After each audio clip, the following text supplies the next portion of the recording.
घने जंगलों के बीच, जहां सूरज की किरणें भी जमीन तक मुश्किल से पहुंचती हैं, वहां छिपा है एक ऐसा रहस्य जिसने दुनिया को सदियों से हैरान किया है। ये कहानी है माया सभ्यता की। एक ऐसी सभ्यता जिसमें हजारों साल पहले आसमान के रहस्यों को समझ लिया था, जिन्होंने पत्थरों में इतिहास लिख दिया, जिन्होंने समय को गिनना सीख लिया जब दुनिया के कई हिस्से अभी अंधेरे में थे। लेकिन इतनी महान सभ्यता अचानक गायब कैसे हो गई? आइए चलते हैं समय के उस सफर पर जहां से शुरू होती है माया सभ्यता की कहानी। आज से लगभग 4000 साल पहले मध्य अमेरिका के घने जंगलों में छोटे छोटे गांव बसने लगे। लोग लकड़ी और मिट्टी के घर बनाते थे, बच्चे नंगे पैर धूल में खेलते थे, महिलाएं मक्का पीसती थीं और पुरुष खेतों में बीज बोते थे। मक्का उनके जीवन का आधार था। धीरे धीरे ये छोटे गांव एक संगठित समाज में बदलने लगे। उन्होंने कैलेंडर बनाया, लिखने की अपनी लिपि विकसित की और समय की गणना करना सीख लिया। यहीं से शुरू हुआ माया सभ्यता का उदय। समय बीतता गया और छोटे गांव विशाल शहरों में बदल गए।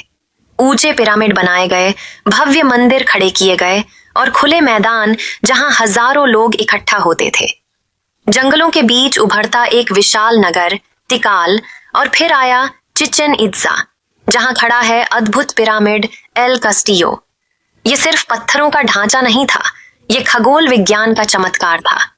साल में 2 बार सूर्य की रोशनी सीढ़ियों पर सांप जैसी आकृति बनाती है। माया लोग सिर्फ निर्माता नहीं थे, वे वैज्ञानिक भी थे। उनका समाज व्यवस्थित था। राजा, पुजारी, योद्धा, व्यापारी और किसान, हर व्यक्ति की एक भूमिका थी। बाजारों में चहल पहल रहती थी।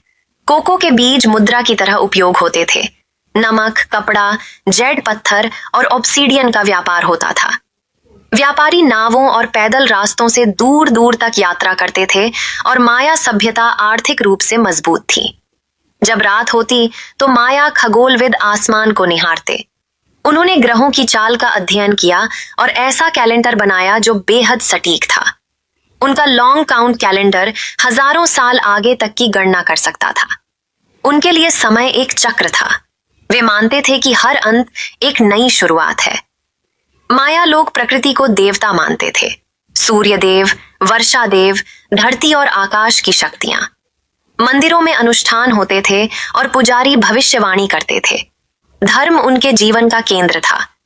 लेकिन 9वीं सदी के आसपास कुछ बदलने लगा। लंबा सूखा पड़ा, फसलें नष्ट होने लगीं, जनसंख्या बढ़ चुकी थी और शहरों में संसाधन कम पड़ने लगे। राजनीतिक संघर्ष बढ़े और लोग शहर छोड़ने लगे। महान नगर धीरे धीरे खाली हो गए और जंगलों ने फिर से उन्हें ढक लिया। सदियां बीत गईं। फिर 16वीं सदी में विदेशी जहाज इन तटों पर पहुंचे। नई बीमारियां आईं, नए हथियार आए और माया सभ्यता पहले ही कमजोर हो चुकी थी। उनका पारंपरिक जीवन और भी टूटने लगा। लेकिन माया सभ्यता पूरी तरह समाप्त नहीं हुई। आज भी लाखों लोग माया वंश के हैं। वे अपनी भाषा बोलते हैं, अपनी परंपराएं निभाते हैं। उनके पिरामिड आज भी खड़े हैं और उनका ज्ञान आज भी शोध का विषय है। माया सभ्यता हमें सिखाती है, प्रकृति का सम्मान करो, ज्ञान को महत्व दो और याद रखो कि हर महान सभ्यता भी समय के सामने झुक सकती है, लेकिन उनकी विरासत हमेशा जीवित रहती है।